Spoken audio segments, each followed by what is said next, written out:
started being a crazy person. Rebecca is here to finish it. I missed Henry. Like, we haven't had Henry like in about 4 months, I think, if not 3. Have we stuck to this timeline? Yeah, 4. Okay. Yeah, I'm exaggerating maybe a little, but I know that It could be. it's mostly 3 because I had 2 with Bram and then the boys. It was Wanangwa. I came with Wanangwa last time. Huh? Cause you're like, no, was it your last one was with Wanangwa? No, did another Brad, one. maybe. Yeah, it was with Bram. Yeah, it was with Bram, and then you disappeared. Oh, that Wanangwa thing. Story for another day. Okay.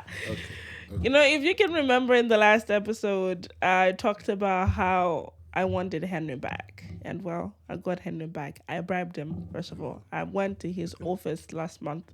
After the episode, I went to his office early in the morning, as it could be. I was like, what's wrong with you?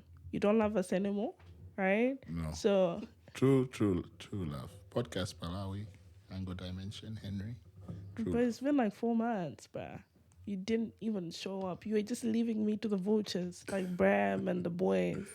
They had a good time though, so I don't regret bringing the rest of the team up. It's okay. Definitely. It's all right. But yeah, Henry's back, and I am so happy. I'm so excited.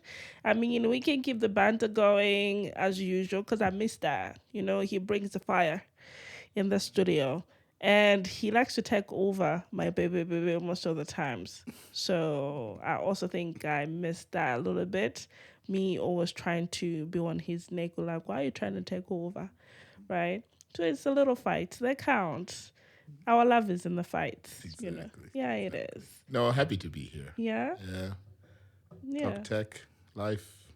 But sadly, he didn't bring me any presents. After me telling him how much I missed him, he didn't even bring me any presents today. I brought a present. I brought my guest. Apparently. Yeah. Apparently. But we need to give her a really, really good welcome today because she's kind of scared. She thinks as if we're going to spill secrets, her secrets today, But we're really nice people. Do we ever do that here, Henry? All the time. Okay. He's not helping.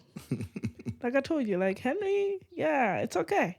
But yeah. So let me introduce you to our beautiful, like whenever there's a lady, a lady guest on this segment, they're always beautiful, intelligent.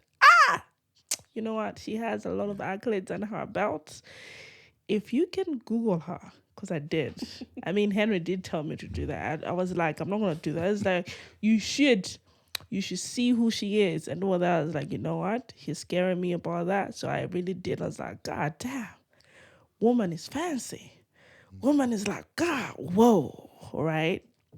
So I have Rebecca Sani in the building. For those that you don't know who Rebecca Sani is, if I can tell you who she is, I think I am not going to do her justice. So I'm going to leave all of that to her and maybe Henry a little bit to give us a little bit of background. But I want her to actually tell us about her by herself, so that I do not omit any other things because she got a lot of belts. Red, black, white, all of them. All of them belts under. Yo, guys, intelligent women that come through this place on this segment, amazing. Anyway, Rebecca, welcome. Thank you. Yeah. Can you tell our viewers who you are, please? Just a little bit. Pressure. Okay. Added pressure. Well, I guess as you said, my name is Rebecca Sani. I am the managing director of Resani Consulting. I'm also the founder of Resani Consulting. We are an organization development consulting firm that offers a few services surrounding human capital, business advisory, learning and development. Yeah, I think that's it? I think girl, you lie. You lie. Nah. Don't be modest. We are not. If you can, I bet you know who Henry is. Henry's not a modest person. There's no humbleness in this room. I'm very modest. Since when? All the time. And I do know that you're going to tell me about something that you have done, some accomplishment that Ango Dimension has had this past few months. You see how unmodest you are. Come on, Rebecca, do yourself justice. Okay, so I'll talk a bit more about what Resani does. Okay.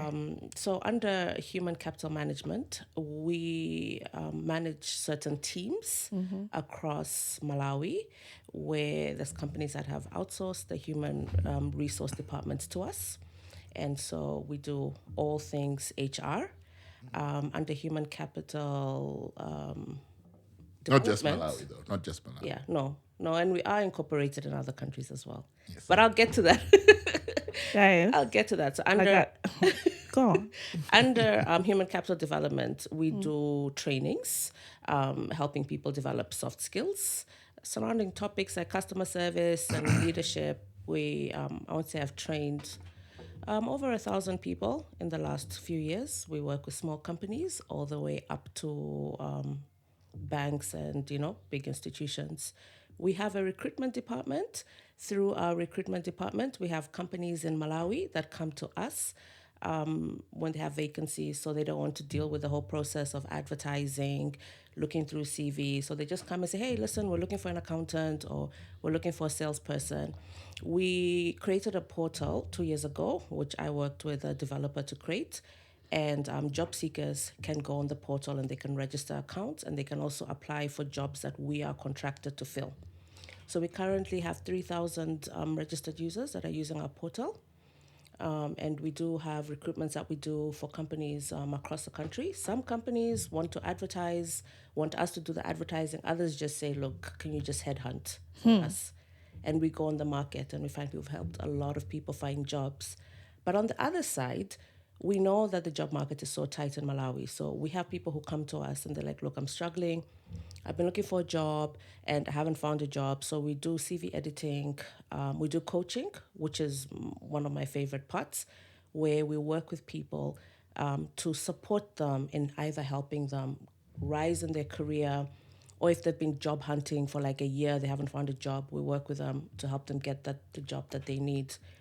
And then the other part is advisory, which is an area that I love, where I come into an organization and I look at the company or business and say, okay, how can we make this business run more efficiently and effectively? And so we come up with strategies, looking at different departments, and pretty much giving them advice to get them from where they are to where they need to be. Resani Consulting is incorporated in Rwanda. We're incorporated in the UK, and we're incorporated in the US. This year, a few months ago, we signed our first US client, where we'll be looking at doing recruitments for companies in the US with people who are living in the US. So we're looking at expanding globally. So I think that's... Geoff, that needs a bit. Swear. God damn. Wow. Say what? Wait, is Rwanda where you guys met? No. Malawi is where we met. But you all have a background there. In Rwanda, yeah. I think it's a growth path. Is it? Yeah. Okay. All the people who are going to do well in Rwanda. Hint. You know what? It's fine. It's okay. It's okay. So you talked about some people developed this platform for you. Those people, these people? No, because I think at that time we were not working together. Yeah. Okay. How did you guys meet? How did we meet? Yeah, truly. That's an interesting story. Rebecca, go ahead. Tell us. I'm trying to think. It should have been the pitch. Yes. So it's actually a very funny story. I love funny stories. Good girl. Come on, let's do it. There was a pitch night. This company that was, where entrepreneurs go and they pitch their products. Yeah. And I was one of the judges. Oh. And I guess one of their directors, Bram, was pitching their product. Mm-hmm. And the funny thing about it, I don't know if I should say the whole story. Please do. So you had to pick. We had to pick like the top 3 people. Yes. And, there was like 4 or 5 of us. Okay. And I was like, everyone felt that the Angle Dimension product should be in the top 3. Yeah. Or top 2. Yeah. And I was like, nah. No. Good girl. I love this. Okay. Really? So it took about an hour. Yeah. And then I was just like, no. And then that was that. I think they came top 3 because we had to, we negotiated. But really, I think they were supposed to be top 2. Okay. And it was me who was just like, no, because the hater. You know what? The critic. This is the first time me meeting a hater like me. I feel like we're bonding here. This is nice. I didn't feel the pitch. We have a common enemy. You're a hater. Yeah. So I think after that, and then there was some coaching that was needed. Okay.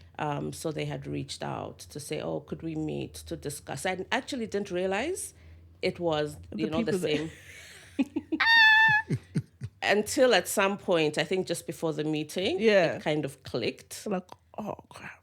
Yeah. And then I was like, wait, didn't we meet at... Yeah. Yeah. And then I guess just from there, being two, at that time, startups, well, we were like super small startup at that time. Yeah. Then it just kind of made sense that we would complement the services that they are doing. Best relationships, they always start out like, hate on hate.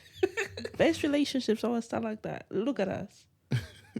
Look at us, Henry. Yeah, exactly. Yeah, look at us. I don't remember if they started on hate, though. Did we? I don't know. Yeah. Yeah, but here we still are.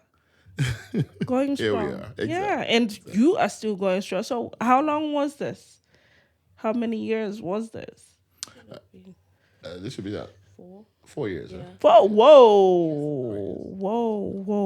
Wow, that is really nice. Yeah. So basically, you have helped them grow like a lot. Yeah, I think I can speak to that. What Resani has done, Resani the company. Yes. Through obviously. Yes. What they've done is sort of bring in structure in which the organization can grow organically.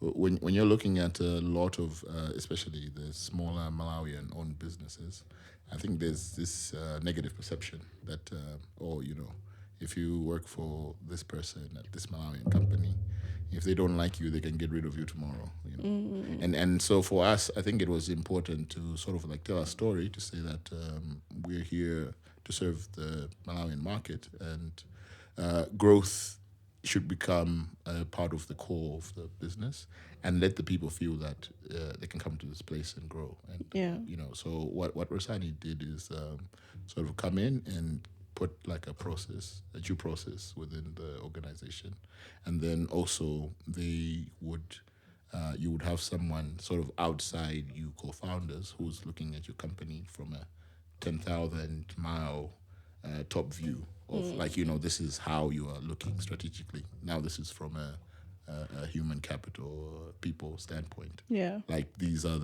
some of the areas, sometimes if you're like in the kitchen itself, you can't see the room is getting hot until you get out, and then you realize, we just burnt the whole kitchen down. What's wrong with you people? From AD, you always have analogies. Analogies are important. No. I feel like Bram has started rubbing over you like in a very, very bad way, because it's like a Bram thing. In a very, very good way. No, but it's good just to give some context. Okay, about kitchen and everything. About kitchen. Okay. Don't break down.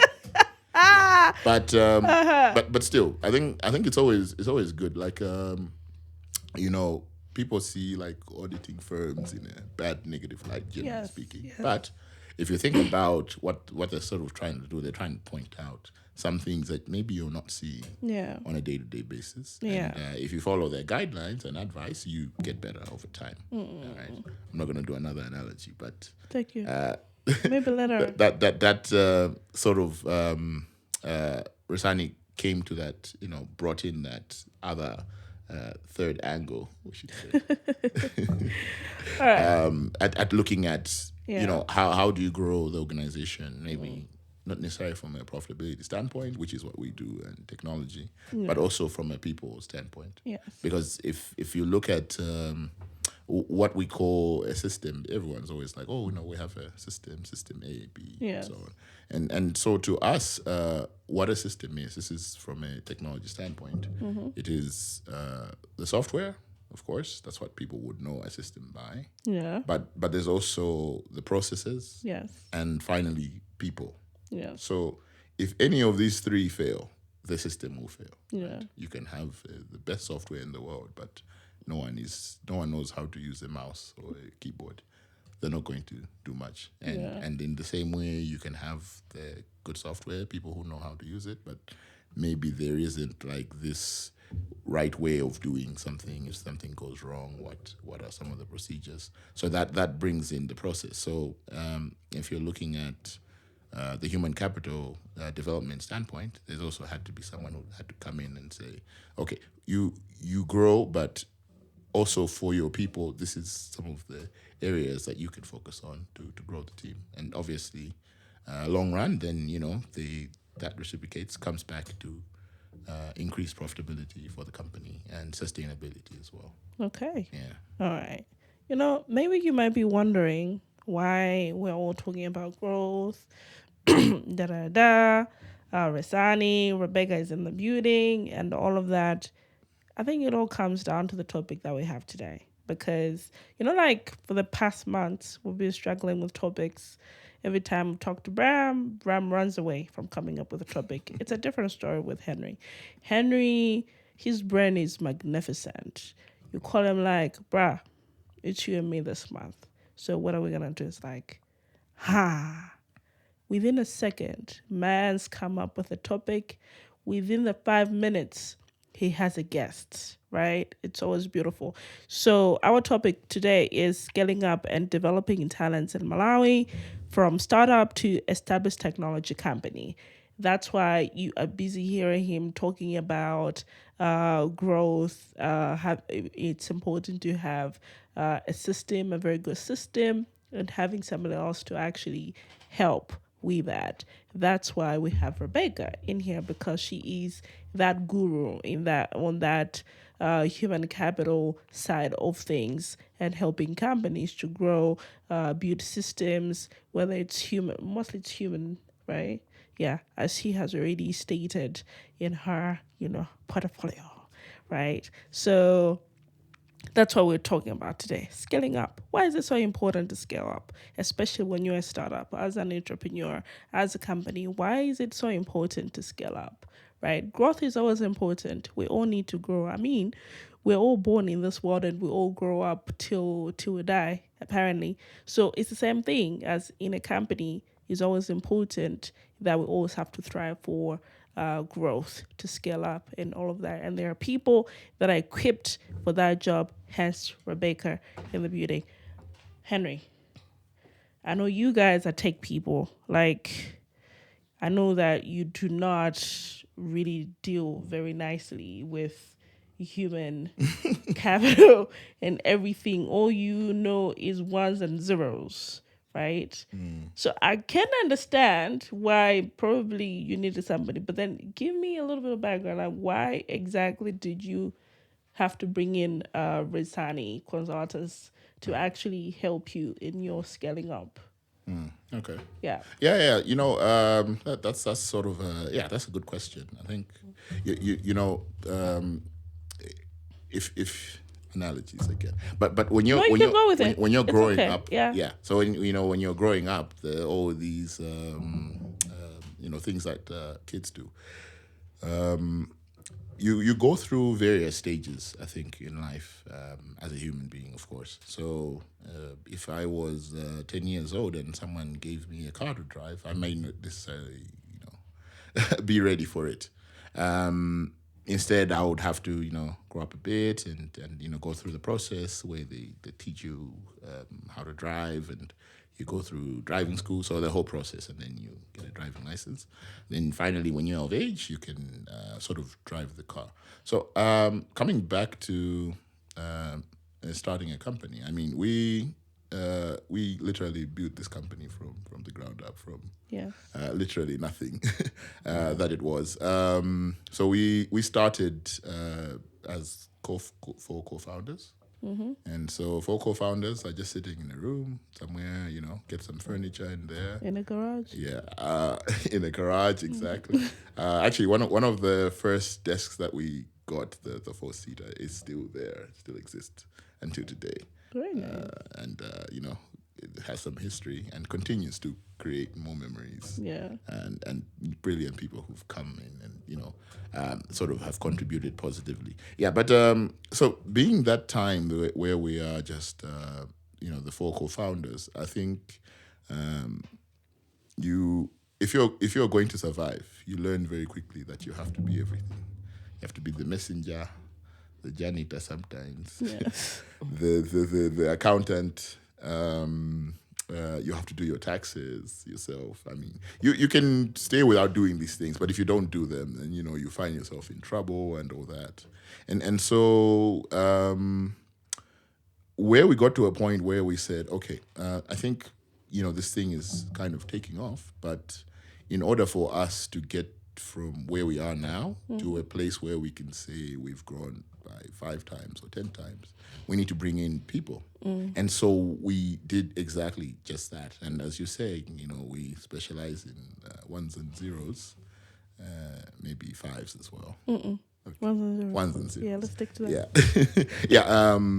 The sort of expectation that maybe we would have of somebody coming in, the same drive, the same commitment would not be equivalent to the co-founders, commitment, because we came in, the company were like all in, coming from our safe jobs, so we had nothing to fall back to. Those in like, oh, okay, there's a buana somewhere in a corner. If that doesn't work out to you, you can always go back and be like, oh, you know what, I tried this, but it didn't really work. Yeah. I have 20 kwacha in my pocket. No, it was you who was going to do that.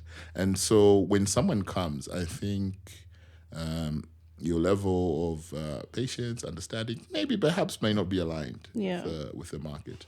And just so appreciating as well that I can say that now, but there sort of is a skill gap from the technology standpoint in Malawi, because Malawi has never been or wasn't thought of as a place, a destination where you'd have people who would have talents to create softwares and technology and all that. It was seen more like IT is there to support a running business.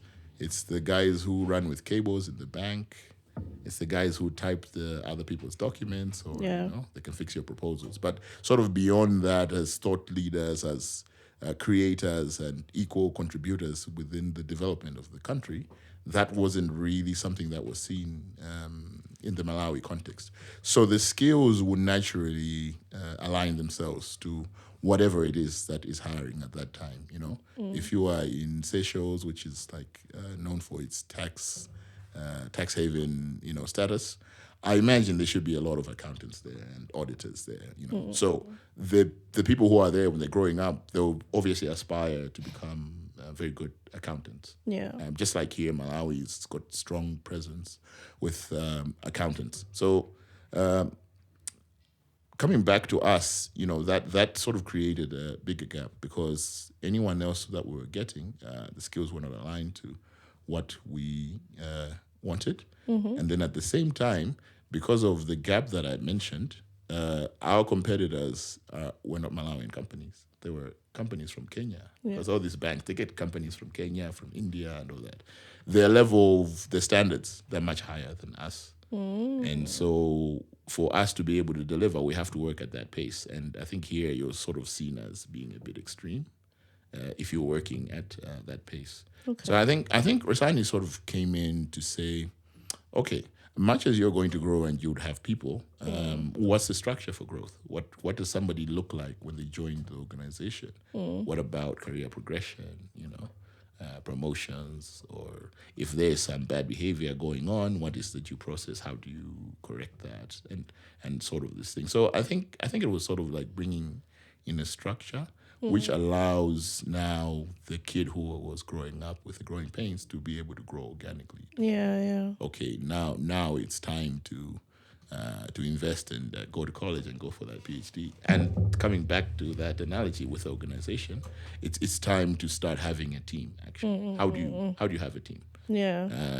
How do you make sure that they're coordinated and they do things according to guidelines that you set up? And how do you bring something like an organizational chart, an organogram into the organization? Yeah. So I think Resani sort of like brought in that oversight and that insight as well. I think over time we've grown to become it's more than Resani coming in. It's more of a partner really to sort of help us accelerate with the growth of the company. That's really nice. And it allows us to focus now on the core things we do, which is the technology side. And then somebody else is looking at, how do you enable the people who are part of the organization to have like that culture of that organization that can drive it to become one. And I remember that time you asked me, what is your culture? And it's a simple question, but if you think about it deeply, it's very hard to answer if you don't really have that identity. Sure. And then so anyone else coming in, some of the things that we say, like for us, I'm so happy to say I don't handle recruitments anymore. So, there are things that an HR perspective would look at a person, and that maybe you might not look at. I'm just looking at, can this guy do zeros and ones real quick? Yes. Not fives, but zeros and ones. Yes. Can they do them very fast? And so Rasani is saying, okay, yeah, they can do zeros and ones very fast. But if you think about this person from a culture standpoint with your organization, that person does not align very well. And what that means is if they join part of the team, maybe the integrating them into the team will be much harder, which would sort of create like this cohesive environment that would make that person either destabilize the whole team or kind of like make you not reach your objectives that you want from a growth standpoint. So I think, that's sort of how we saw the value of bringing in Rasani to us. And effectively, the HR department is Rasani as well. Is that so? Yes, it is. Okay. Indeed. All right. So the HR is Resane. Correct. Very nice. And you started like from 4, now you're like in the 30s. Exactly. Look at that. Growth, man. Growth. Growth. But anyway, I'm done with you. Let me go back to my lady right there, right? He has talked about his growth journey, like how you help them to grow. Like I have met the team and the team is really big, and knowing them and how they started like only 4 guys and now it's a whole team. And as in you can actually see the evidence of their growth. But I want to talk about your growth a little bit, right? I don't want us to go way, way back. Like I don't want to like, okay, so Rebecca, tell me what inspired you to start Resani. No. People, you can go on Google. People, go on Google. Like you won't find anything. nah, there's everything right there, right? So all of that question is there. Like why she started Resani company, why was it called Resani, and all of that. It's all there. But for me, all I'm interested, because we're all talking about growth right now, right? Like, how did you grow your consultancy person? Because you have talked about countries here. Like, women, you are moving, when we talk about moving mountains, she's doing that. Like, she has moved from Malawi, now she's saying she's in Rwanda, Kenya, is it as well? No, not Kenya. There's not Kenya there. No. So there's Rwanda, UK, US. That's it? Yes. Okay, so like across borders, across the ocean, she's there, right? But so let's talk about your growth. Like what made you to say, you know what? I just don't want to be bound just to Malawi per se. I want to move far. I want to be across borders, move things in the UK. I need to have a voice in those countries as well. Help other companies to even upscale and to help their organizations grow, and all that. I mean, like a Malawian doing that for big countries like those. What happened there? Okay. So it's a bit funny, a bit weird, funny. You have funny stories, right? Without going too far, I think the dream was always to do the consultancy, and I Okay. thought specifically in Malawi. Okay. Although I had another firm, which is a globally recognized, the top 3 best consulting firms Top 3 best in the world? in the world. Yes, so there was a firm that I had always kind of admired Okay. on the way they did things, Okay. and so I thought I would love to do this in Malawi. Yes. For Malawi. And it's so weird because so while doing it and growing my team, I went to an event that I think it was like 2 years ago. Okay. And there was a certain guest speaker who had said, the problem is with us as like Malawians, we're always feeling like something out there needs to come. Yeah. Like all the good stuff needs to come here, but Yes. we never really have enough confidence in ourselves to say we're going to take our stuff out there. And it was a bit of an aha moment. Amazing. Because I was sitting there and I thought, why am I only just thinking of Malawi. what I can do in Malawi? Our services are good enough to be anywhere else. Yeah. And that was kind of the trigger Yeah. to yeah. say, okay, let me just start seeing about how we can get out of Malawi. Yes. And you got out. You made it. Well, there's still a lot of work, but yes. Oh, so you have teams in all of these places. So what we've done is we have representatives. Okay. Yeah. So we in each place we've got team members Okay. that work remotely Okay. and are like on the ground trying, pushing business. Yes. Yes. Okay. That's beautiful. How many do you have like in your team? Because he's in the 30s. So no, we're not that big.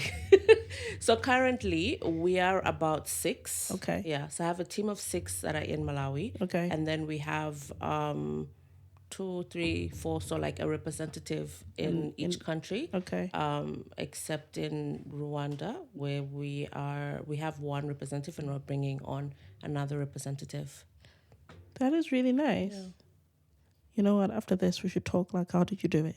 Right? So that we can also edit. We're like podcasts in Rwanda, because everybody else is going to Rwanda. So why not? Podcast. Yeah, podcast. Malawi edition. Podcast Malawi Rwanda edition. Oh, I like that. Exactly. It sounds really nice, doesn't it? Like it rolls off nicely on your tongue. It's really good. So we are going to do that. We're going across borders as well. Rwanda, Kenya. He's in Kenya. So we'll be where these people are. UK next. US next. You know what? We're taking over.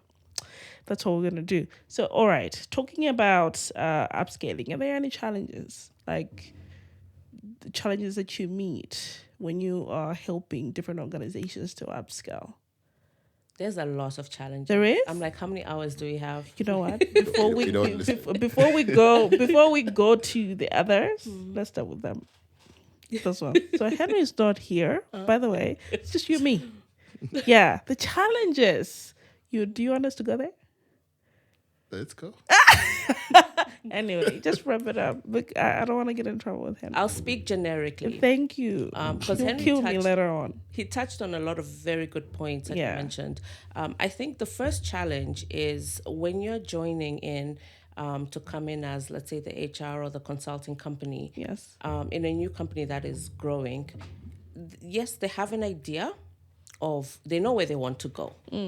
But because, and especially in this case, if I should speak about AD specifically, because they're tech, we're not tech, right? So we're bringing the HR aspect to it. So I think it's getting the director's vision, but then also trying to transition how they view HR from an HR perspective, but it's something that needs to be done gradually. Yes. And it can't be bulldozed. And I've noticed that not just with AD specifically, I've noticed it with a lot of our clients. Like if we go in for the first meeting and we say everything that needs to be done, they're just going to shut down. So we have to gradually like, okay, let's look at this and then let's look at that and let's look at this.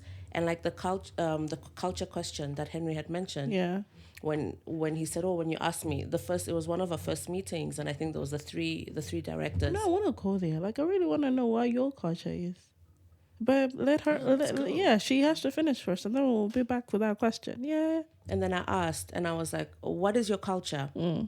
And Oh, let's role play. Yeah, that's so nice. Yeah, ask him. I like it. You know, that's how you're gonna answer. No, that's how she asked. Yeah, so she's gonna ask you now, and then you answer it. No. Yeah, Rebecca, do it. Yeah, ask him. Yeah, I know he has. Okay, what is your culture? nice. Go on, come on, Henry. What is your question? No, I thought we were talking about. No, she answered rhetorically, but now I wanted we have to put it in there, and then she'll continue. You know, make it fun. Come on, why are you being boring? Make it fun. Make it fun. Yes, okay, Rebecca, let's start all over again. Yes. Yes, so ask him. Shoot. Okay, Henry. So could you tell me what is your culture?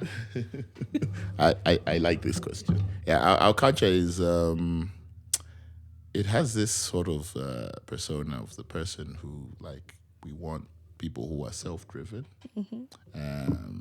people who are very conscious, always want to deliver above expectations, and are always very proud in the work which they do. So yeah, sort of something like that. Yeah. Because you are those kind of people.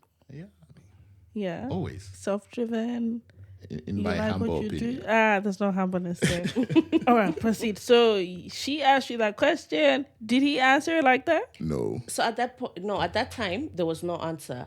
But the fact that there is an answer today, I feel like yes, You have won, right? Yeah. You've done a great job. Yes, it feels Oh, Of course. like- of look course. at how they grow up so fast. They grow up so fast. Henry, you've done well. You are teaching him well. All right, so proceed. Then what happened? Yes, I think it's so when you're starting off with a clean plate, Yeah. and you're trying to transition, how you would want people to think.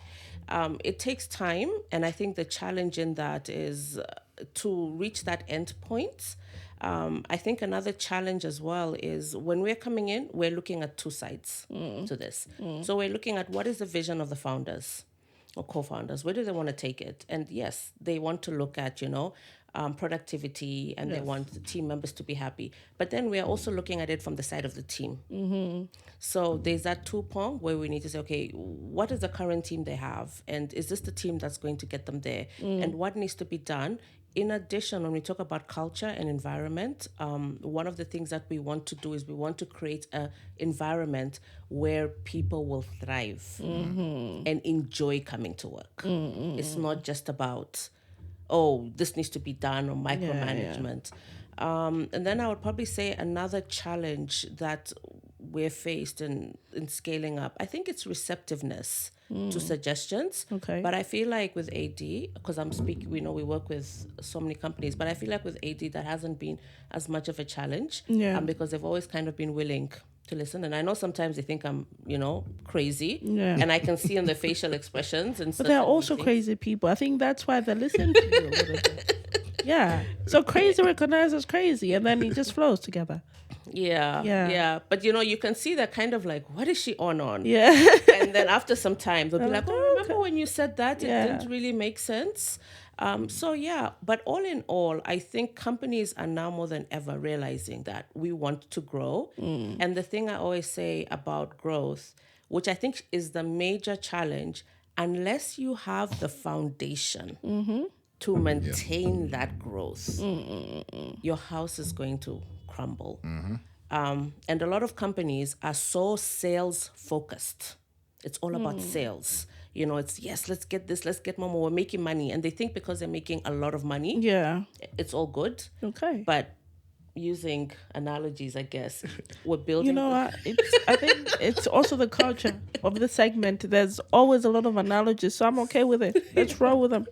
So it's like a foundation. I think Yeah. your human capital is the foundation of your house. And, you're making money. It's like you're buying all these bricks and you're so excited, but you're going to build the house. You're going to put these bricks on a weak foundation. Yeah. It'll collapse. Studies have been done. I know they said 65% of companies that make it to the Inc. 500 fail. Most companies fail after growth Really? sprouts. Oh, yes. It's like amazing growth. And then it comes down to why did they fail? And why is that? I think it comes down to issues of capacity, issues of systems, issues of policies and processes. Henry had mentioned about the organogram. Yeah. We have a word.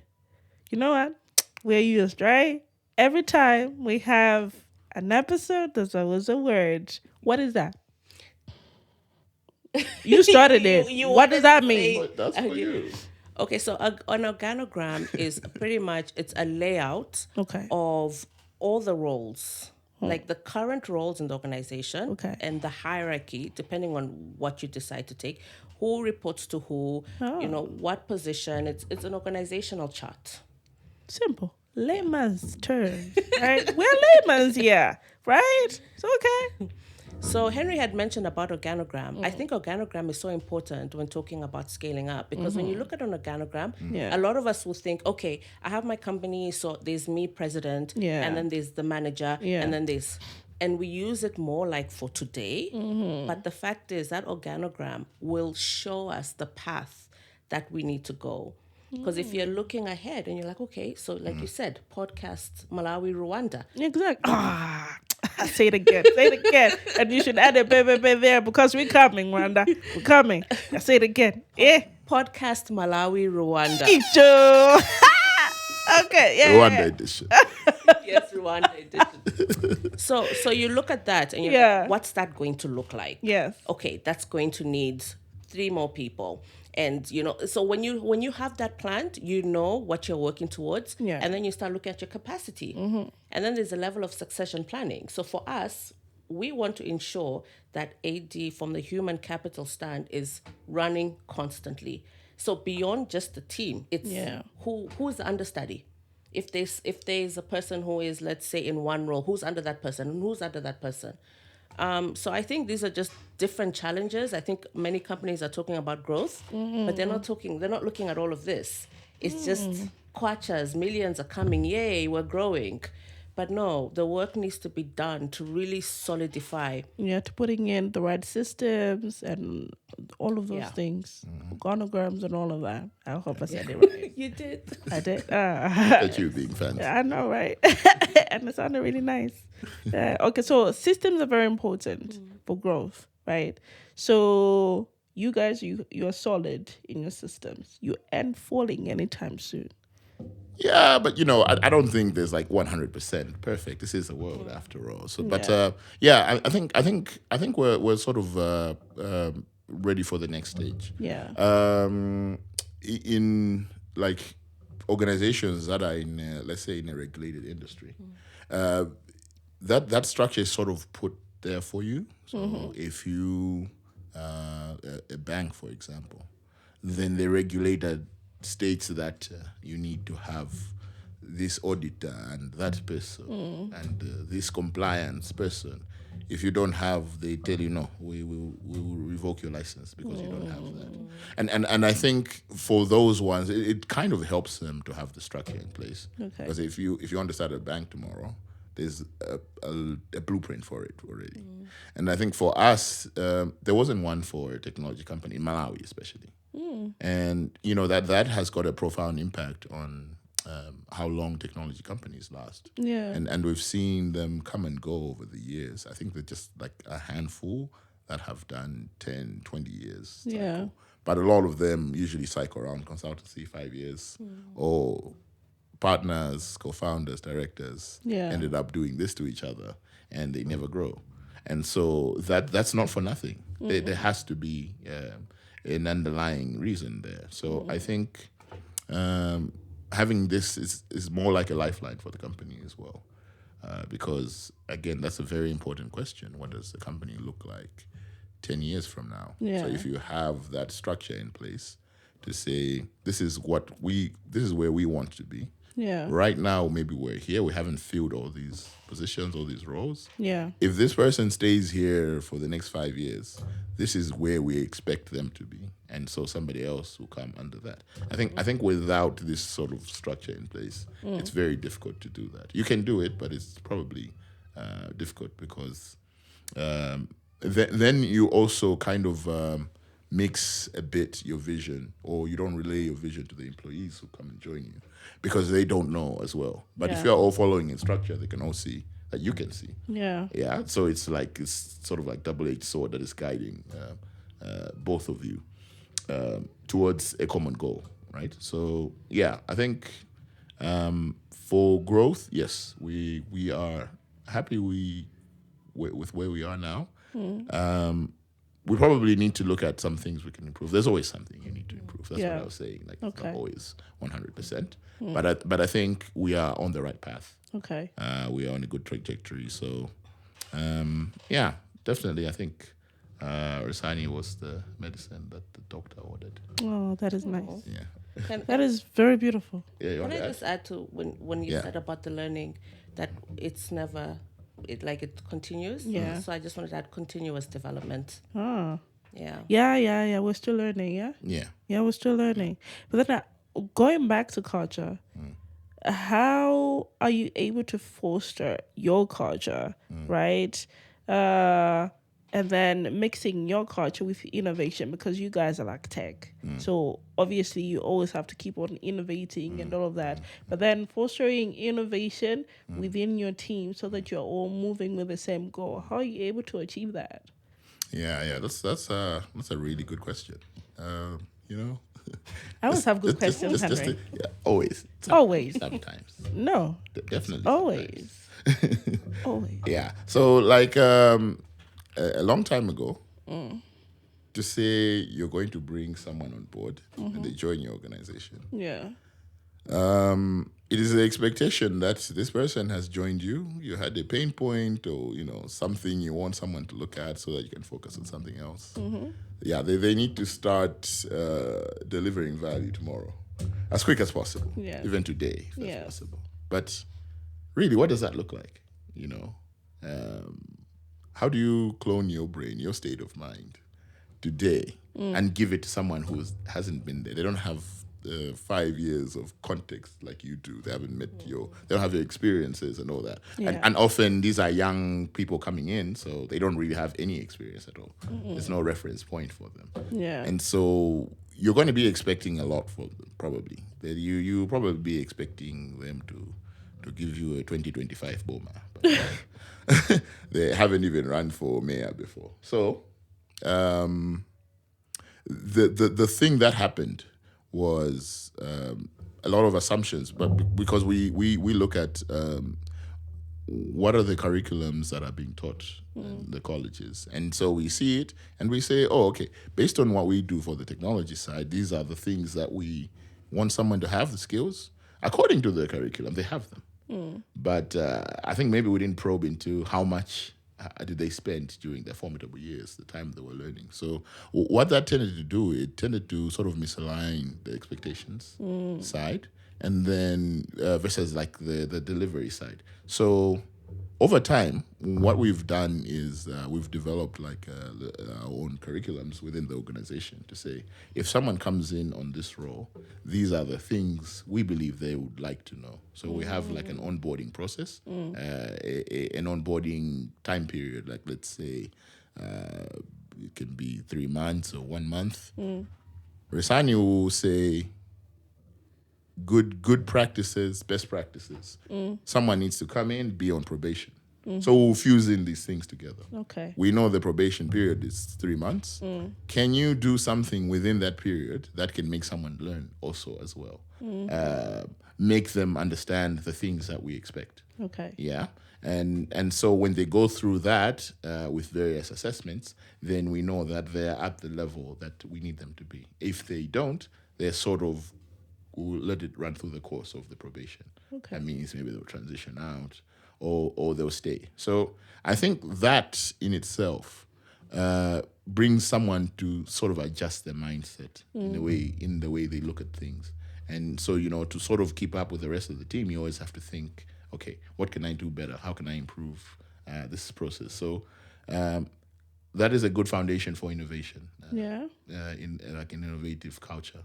And so what we also encourage people to do is, although these things are there, this is the process we do, but we also encourage people to say, okay, you can always give some improvements to whatever is there.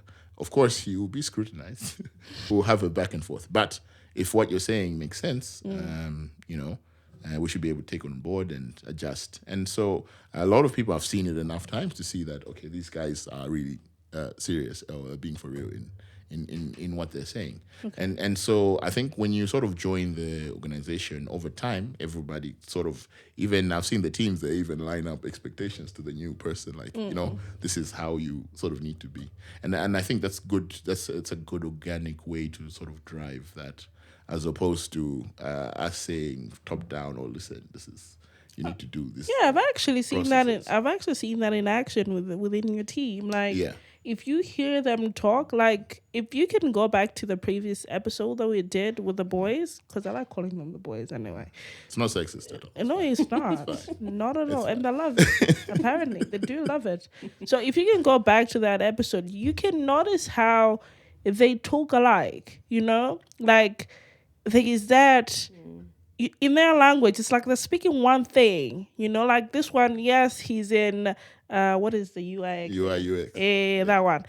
Like, even the business guy, he's talking business, and the UIX guy is talking UI things. But then when you hear them both talk, it's like they're all speaking the same language. And that speaks a lot about what you have taught these young kids. Yes, it does. Yeah, Yes, it does. you have got a really, really good team. Yeah. But I think, as I said, it's not for nothing. I think this is always an ongoing challenge that we're facing, because what I've sort of discovered is, I've got friends all over Malawi.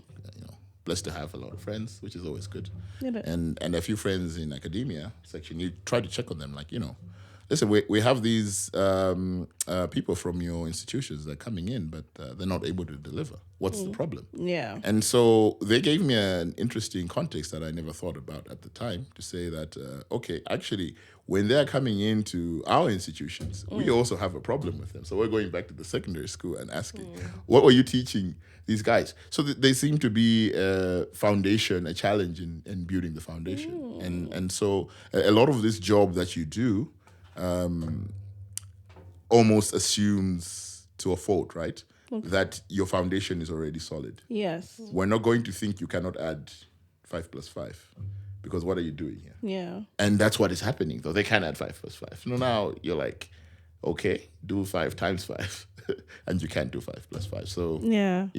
I think that's always, we find ourselves trying to fight those challenges. And so for us to fill a position, as Rebecca will tell you, it's always a back and forth. It's not as straightforward as saying, I want marketing guys tomorrow. I'm sure you have 30 marketing guys. I want an engineer of this caliber. Yeah, so we have to go back and forth, and it can take us a lot of time, which will obviously sort of like cripple into the growth aspect. But then, look, I mean, this is the Malawi we're in. So we still have to work with what we have. And so we've actually been approaching and developing partnerships with academia. There's one we're doing. So hopefully we should get them on to one of the episodes. So yeah, when we get that in. But I think we have to sort of look at it from that holistic point of view. To say, look at the whole value chain, right? You're just saying that you have a problem here, but maybe go back to the unis and ask them, or the secondary school if possible as well, to say what are some of the challenges that you're having. So I think those are like some of the things that I've said. So, but it's continuous development. Continuous development. When we're still developing. Exactly. All right. Exactly. Now looking at partnerships, because as you say, like at first it was like, a work relationship. Now it's a partnership in a way. And you have brought about different partners. Yes. With Angle Dimension, and not just looking at the partners that you have within the country, but we have seen you scaling up all the way out of the country. Like now you're like all big in Rwanda now. It's like Rwanda is like your other home. You go there like by taxi every day, right? So we are seeing you like across borders. You're building bigger partnerships out there and doing really, really great. So I want to talk about the importance of having partners or partnerships in scaling up. Like what is the importance in that? Yeah. No. So, I think a successful partnership to me is one that complements. Like don't you're an accountant. Don't get another accountant partner. You can, but maybe your mileage might not vary so much. Yeah, but what you want to do is okay. I'm an accountant. I know a lot about balance sheets, but I'm not good at mathematics. But yeah, balance mathematics. sheets work. Yeah. Do they really know mathematics? They're confused. Okay, so balance sheets. Yes, they know mathematics. Is of that course. not mathematics? It is, but they tell you add a figure, then subtract it somewhere. What? It's just confusing. Truly, I never did well in You know? primary school. Like I remember all learning that balance. Yeah. But perhaps there's an area like audit or taxes where I'm not strong in, but I think I this person can complement me. If I was starting, like say, a tax or an accounting firm or something. Yeah. So I think partners sort of cover your gray areas. Okay. Right. These are like strong points that maybe you think about, but you don't spend a lot of time thinking about that thing. Yeah. And so what you want is an ecosystem of partners that are sort of looking broadly at different aspects of your business. I mean, you look at the, just to quote like a few successful companies out there, the Microsofts and them. Microsoft has got over 300,000 employees worldwide. And not for nothing, they still have partners. They still have consultants that look at specific areas. In fact, some of those people are building some great technology that is created by Microsoft built frameworks. So if it was just Microsoft, why wouldn't they just say, okay, look, we built this thing and anyone who wants to grow with us can just build around us. But they know that there are perhaps other people that might look at a certain corner of the business that's a gray area for you in a different way and in a more specialist way. So it sort of like adds value to that thing to say, look, this is an all-encompassing, all-round, international, forward-thinking, progressive. And also, I think, it promotes diversity from within the organization itself. Because those are because diversity isn't always about color of the skin, but it's the way like thoughts, the way you think. Maybe some things you might not think. There's some people who would have like different cultural contexts from you. They're in a different country from you. They understand that place better than you do, right? So I think sort of those bringing those back into the organization.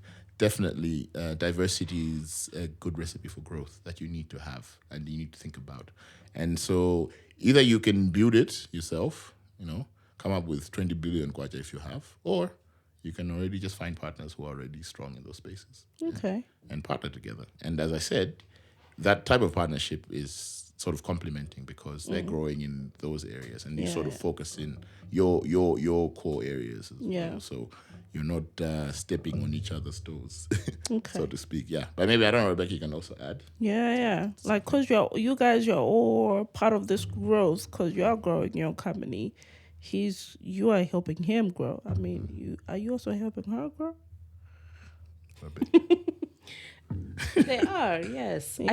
I think you can't, I think in any partnership, even though, predominantly it's us providing, let's say, a service. Yeah. But just by default, certain things rub off and you start doing, because like I said, we're not tech. Yeah. Google Drive and OneDrive. Yeah. So just through working together, we have also learned so much. Yeah. And there's stuff that I would pick up and I'm like, oh, I need to go back and, and do this. But I think building off that and adding on to what Henry said, he started off by saying successful partnerships. And I think that was such a major keyword, successful, because I feel as though with partnerships, beyond all the amazing things that Henry mentioned, the foundation of that is core values and work ethic. And I think you need to align at the core for all the other things to work out well. Sure. So even with us being two different companies, but I think at the heart of it, the drive, the ethics, the dedication, the drive, the dream is the same. Yes. And so it just makes working together, in this partnership it just makes it enjoyable. Yeah. So I think that's the thing that I had wanted to add. And I certainly also agree with a different way of looking at things, because there's sometimes that I would like pick, let's say, Henry's brain, like, hey, what do you think about this? Yeah. From, let's say, a Resani issue. Yeah. And his perspective would be completely different. Yes. To the way that I was looking at it. So I think there are the diversity and the thoughts and stuff. And I think also, and I have to mention this, but I think also with AD, it was a male dominated team. It's gotten better now because now there's more ladies. But even at the We're gonna do women in tech next. sorry, I had to. It was In so as hard much to- as they have gotten better, but still. so even like the executive team, still male. Yeah, it's male dominant. So I just feel as though through our partnership and the work we've done, You know I what? bring a female voice. Now that you say that, even if you enter the building, that's why you don't have colors in that place, because there's no feminine energy in that place. It's like all boys. That will make you think like Resani's war is blue, huh? Oh, they also need checking, eh? Yeah. They need some male presence. We have male presence. We need more. We need more lady presence now. But look, I mean, honestly, a lot of female engineers, it's a big challenge in the tech industry. Yeah, that's true. It's more pronounced here, but globally, it is a big problem. We do have big misalignments on diversity around gender. Not for nothing. I think we're trying our fair share, but there's always room for improvement. Yeah. There. Yeah. No, but you're doing good. Yeah. Yeah, you are doing Gotten good. better. I mean, Yeah, no, they have. significantly. Yeah. Yeah, no, I've met them. Yeah, no, you're doing good. So we need to do like a women in tech, huh? The next Yeah, you would love that. I will. Exactly. Yes, we do. See, another topic just came up. We're doing that. All right. Okay. So can you give me like some of your experiences? Like you already said successful. So successful partnership experiences that you have had that have helped you in your growth. Can you give me some examples? Both of you. I'll need both. From both of you. Yeah. Okay. Ladies first. Oh, now ladies Yeah. first? Oh, nice. Because we're coming from a whole... Exactly. Okay. I'm outnumbered, I think, almost. Not really. No, it's like balance. It's like 2 on 2. Can we What just do go you with think? my narrative, Okay. please? Okay. Rebecca, you go. Well, I guess the first and obvious example I would give is the work that we've done together. You know, you can always go other. You don't always have to be nice to him. No, you don't always have to do that. Give me other great examples apart from this one. Without mentioning names. So we work with other organizations. Yes. There's one I'll talk about, but I won't mention the name. They're in hospitality. Okay. Well, there's 2 in hospitality. All right. One is in travel, and the other one is in accommodation, like a hotel. Okay. So I think I'll talk about that one. When we first came in to work with them, they were 6 months. So literally they had just opened their doors, and it was coming in on the HR and putting the foundation and setting everything up. And I think as they've grown, we have also grown. Yes. Because for us, when we start working with an organization, we like to start with a company at their grassroots. Yes. Because as they grow, then our services also increase. So we've grown with them over the last, I want to say 3 years. Okay. And there's a lot of business that we do with them is return business. And I think just seeing where we are as far as the services we get from them, and seeing now they've become this a household name. Yes. And there's many different organizations that I could give that we've worked with them for 2-3 years, and from where they started to where they are now, they've doubled their teams. They're exporting. Yes. We work with another fabulous company that has their products in Chipiku and stuff. I won't mention their name again, but to me, when our partners do well, we also then do well. Yes. And that's how we've been able to grow, to grow our team, 2 years ago, we didn't have an office. Yeah. We got our first office. We moved in. It was just me and my support. And to be able to pick up on the teams, to move from one office to another office, you know, to have this return business. Yes. And also because we don't market aggressively. Yeah, we don't market. Actually, That good. our marketing is very... They don't need to market. And, you know, and I've had debates with people about this. Okay. And I studied marketing for my first degree, but people are like, no. And I know Malawi was so market driven. Like, no, if you're not advertising, you're not doing anything. For me, the strategy we have decided to take as Resanis, I believe that when you do a good service, you get sought after. Yeah, true. We don't, but a lot of our business is return business. In fact, 99% of our business is return business, where we have actually been servicing the same companies for the last 3 or 4 years. So yeah, I think for us, that's really what's helped the growth. And we also don't advertise because in a way we get I'm a bit scared to, because you advertise and then there's that growth thing where it's like, oh, now we need this, now we need this, now we need this. And capacity building, I want my team to be at a certain place before we open, you know, the floodgates, which I have an amazing team, really, truly amazing team, which I put a lot of thought into. And each member, which is adding on to one of the points we raised before about diversity. For me, when I recruit, I don't look for other Rebeccas. Yes. I look for people who complement my gaps. Yeah.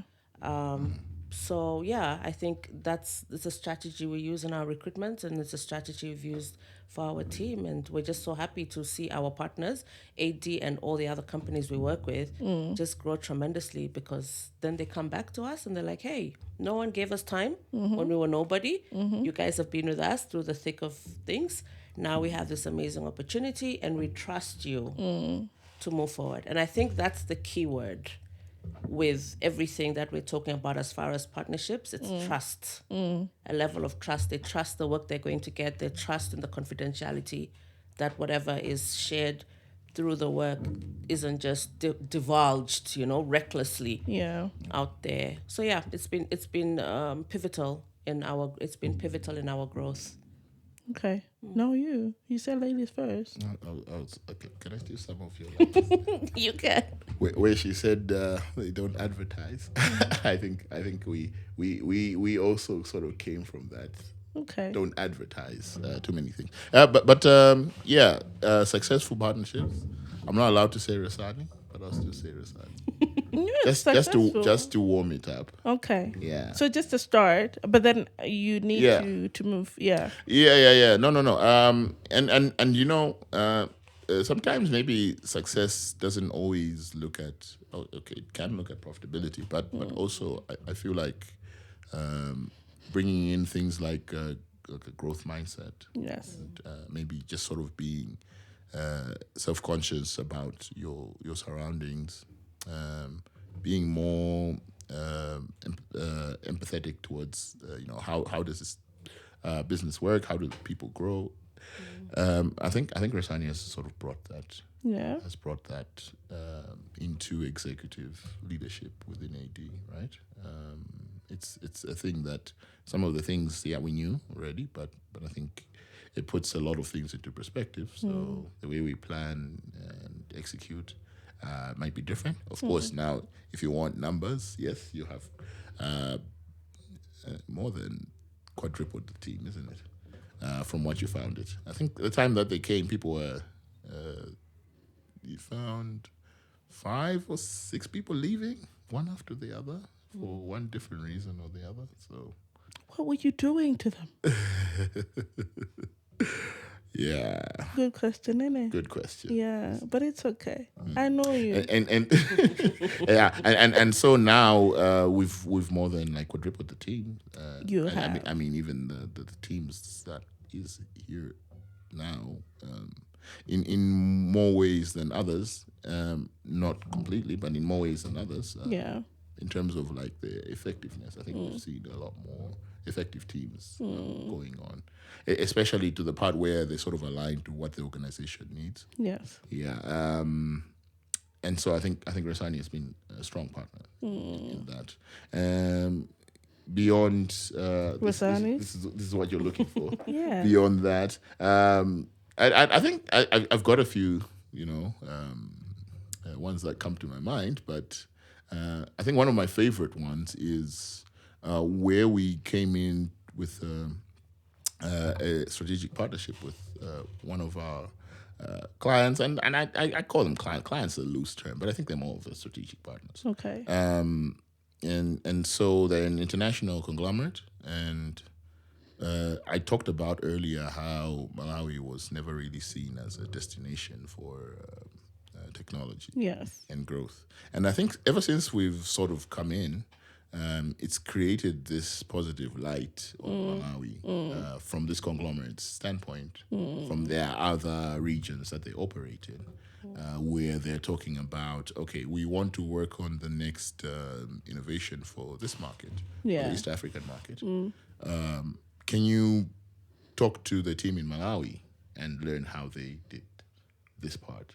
Look at you. That was not a conversation that was there before we came in. Look at you. And I think that's a testament to sort of the values that. You know, I could have given you a high five right now, but the camera wouldn't capture that You could do the perfectly.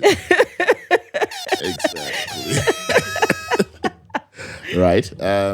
Yeah. And another one is sort of where we're working with several different organizations, including banks. And so if you look at a bank, well, I mean, they have different consultants. They have so many people working on different things. And I think us going into one of the banks, we're seeing like, okay, help us out with this specific thing that you're going to do for us, which we did. And we said, to complement whatever we're doing, we can add on this additional thing.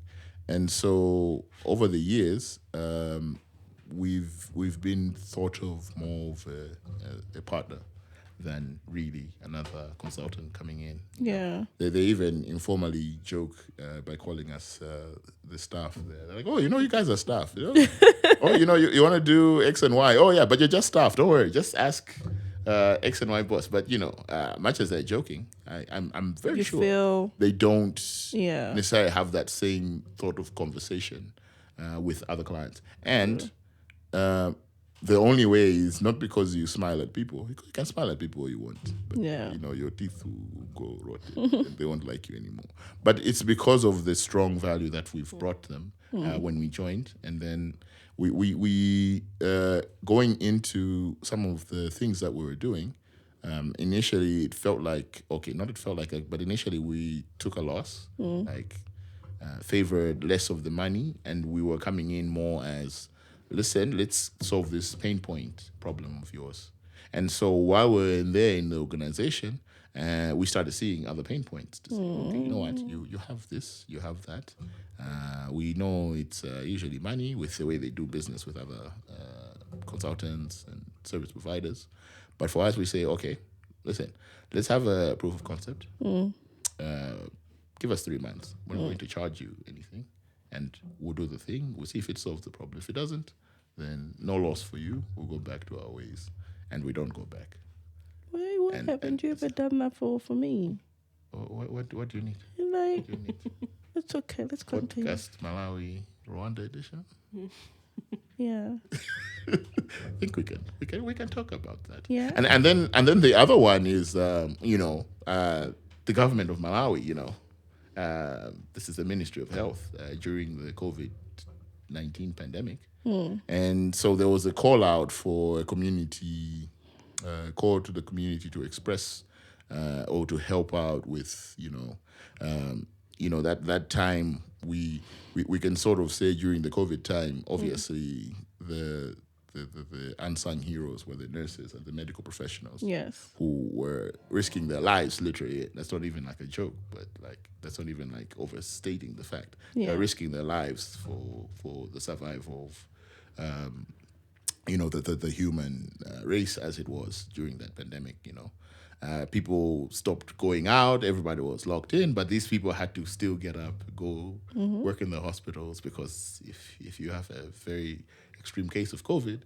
obviously you're going to rush to the central hospital. You won't be like, oh no, they're working from home. So find them in where they're staying in their home. You're still going to rush. So someone had to go out and sort of risk themselves. So there were sort of these frontline people who were like there in defense. So I would like to call ourselves as we volunteer to I become knew the where that digital, was going. digital frontline workers, right? I saw it coming. During the COVID-19 pandemic. And so a lot of what that brought out was before, the way things were as it stands because of the market dynamics, we engaged people from outside the country to do certain things for us because you're talking about exporting talent and we're always bringing something from outside. So we've accustomed ourselves to saying that something from outside is more superior. Let's bring it in.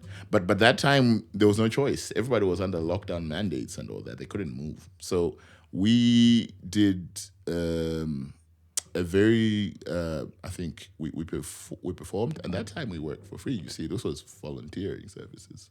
And so we gave an impression to the government that indeed people in Malawi are innovative and they can self-organize. And then in some areas, we even did a lot better than those people that we'll bring from outside. And I think that testament of time, even for now, we still engage with government to be able to support the government, to be able to work on one or two things. This is at the policy level, or they're working on something and they need like guidance and advice. And so we were able to come in. And so for me, I think I would consider that as a strong partner. There are many examples, I think, but those are some of the ones that I can highlight as successful partnerships. And you've seen the ones that have joined us before, the Nicotechs, the Obuchos and them. But they're all me starting. Yes. The they're all you starting. Wow. Yes. Okay, interesting. I'll this is just a reminder, my people. Remember, we never forget. Yes. The North remembers. We do. All right, cool. So just to wrap up, I think we've been here for quite some time. It's over an hour now. So just a takeaway. How do you envision your company's role in shaping Malawian future? Wow, That's a good question. it's another hour. Yeah. How do I envision my company's role in shaping Malawi's future? I want to say that we are doing our part. Yeah. There's such a huge gap in the market. And I feel as though now more and more people are going into entrepreneurship. Like ourselves have started companies, or companies are struggling with the economy. And maybe this is the part I should blow our own trumpet, because I feel as though we literally have the key to where we should go as a country. Okay. And I see us in the center of that, helping companies and organizations improve their systems, work on their human capital, and help them on effectiveness and efficiency, and help them scale up and just move forward into the future. So I kind of feel as though if there are companies who are trying to do that and they're not working with a company like Rasani, then they're already putting themselves at a disadvantage. I do see Rasani Consulting growing. We do have plans to have our offices and bases in other cities in Malawi, just to, get a little bit closer to the customer, the client. So I don't know. I mean, maybe that's me dreaming in color, because people always say I dream in color, but color is beautiful. Yeah. Dreaming 4K. Yeah, and I hope that, as we get closer, that we will be one of the organization development companies, which I don't know many, at the forefront of that drive, contributing to even more companies than the ones we have already significantly contributed to. Okay. I'm guessing your goal is to be in the top 3 global as well. Yeah. It's dreaming in color, innit? But it's a beautiful color. Yeah, that's my crazy far-fetched dream. Yeah. Would be, and for me, it's about saying, wow, this Malawian girl went back home, returned home from abroad where she could have joined these consulting companies, and she created something, and she's done something which is just as good as those international consulting companies, and the name is there.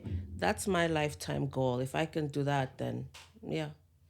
But now talk about that. I've always thought about this word international. Say a person who stays in US, when they see Malawi, isn't that also international? Don't they call Malawi international? They do, but they don't. So when we say international, we're using it in a certain way. And when they say international, I think it's being used But it's still international, isn't it? yeah, We are international. we are. Yeah, we are international. Yeah, it works. Yes. You Third give me give me your vision. How do I top that? I should have started. Who started ladies first? That. Oh, now you go what? Yeah, I'm a paradox. You know what? Go on. Just go, Henry. Yeah. No, I think, something that Rebecca said is that, this Malawi is sort of standing at a point where we have so many challenges. And every time someone hears a solution, they'll tell you, tobacco, maize.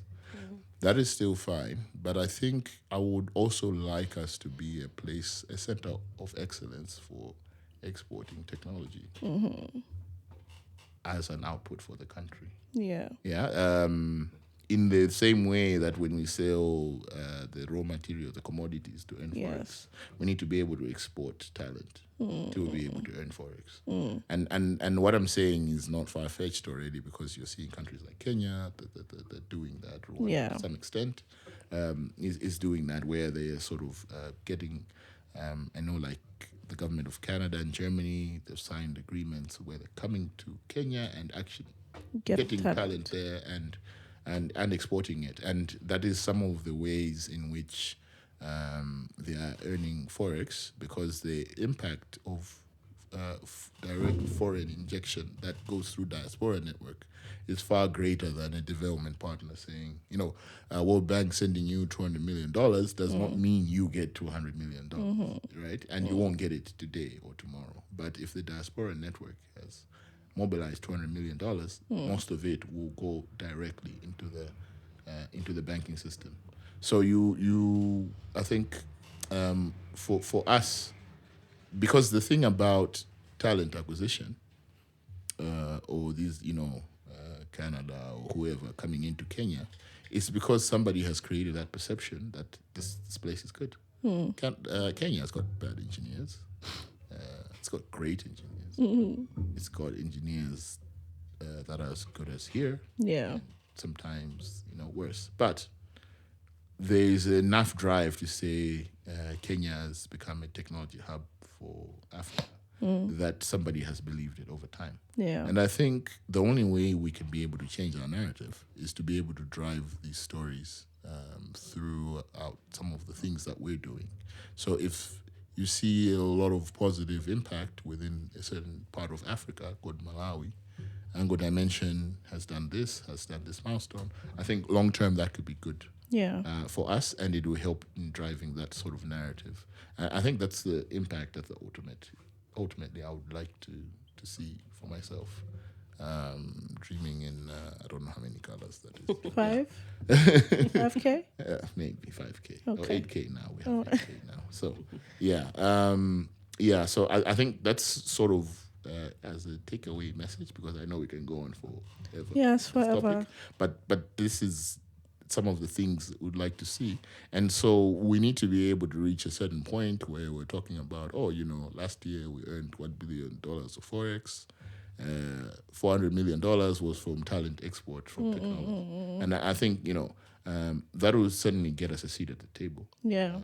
To say, okay, IT is not just about running cables, but it can also drive policy to, make the country move from one stage to the other. So Yeah. that's something that I would like to see in my lifetime. All right. Contribute. Yeah. No, that's beautiful. No, it was wonderful having you guys here. I mean, we've had an awesome conversation. I hope you had fun. I hope Absolutely. See you in 3 months. I hope the fear anticipated at some point. I'm like, oh, Yeah. we're chilling. Yeah. Yeah, No, it was great. Yeah, that's who we are. We're chillers here. We just chill. So no, it was really, really wonderful having you here. I hope we're gonna see you anytime soon, so that we can continue this conversation because there's a lot. I did not talk about policy. I did not talk about what da da da. I'll find out what the da da da means, but. But I hope I will see you soon so that we can continue the conversation and all of that. So thank you for coming. No, thank We you for appreciate having me. you. And like I said, Google her. Just Google her, people. Like, Just go. she just talked about Resani, but she's more, like I said, belts under her. So yeah, just Google her. You find all the information that you need about who Rebecca Sani is and more information about Resani Consultancy. If you want to engage her, you know where to find her through Podcast Malawi. Yeah. It was lovely as always. It was lovely having you back, Henry. Wonderful being. Next, This is home. yeah, I'm seeing you. I was in diaspora, so I'm back now. You are not there. You have been around. I'm back. You have been around. No, I'm saying diaspora out of Podcastmalawi. Analogies. You see. God, can we start? Can we bring it to our heart a little bit? Yeah. So it was lovely having you. I'm seeing you in 2-3 weeks again, right? Yeah. I don't need Bram again. Like I've had Bram like 3 times now. Yeah. Is it? Yeah. So we need more of a little bit of Henry energy around the place. So we're gonna have Henry again. We are having you again because I should not be making empty promises to my people right now. You're going to have. Very good. Very good. So yes, Henry will be back very, very soon. And then yeah, we'll continue with more topics. As always, Angadamation is the love of our lives. So we have interesting topics, interesting conversation, more tech, more partnerships that these people are doing. And we're also learning from these partnerships and how they're building and how they're growing.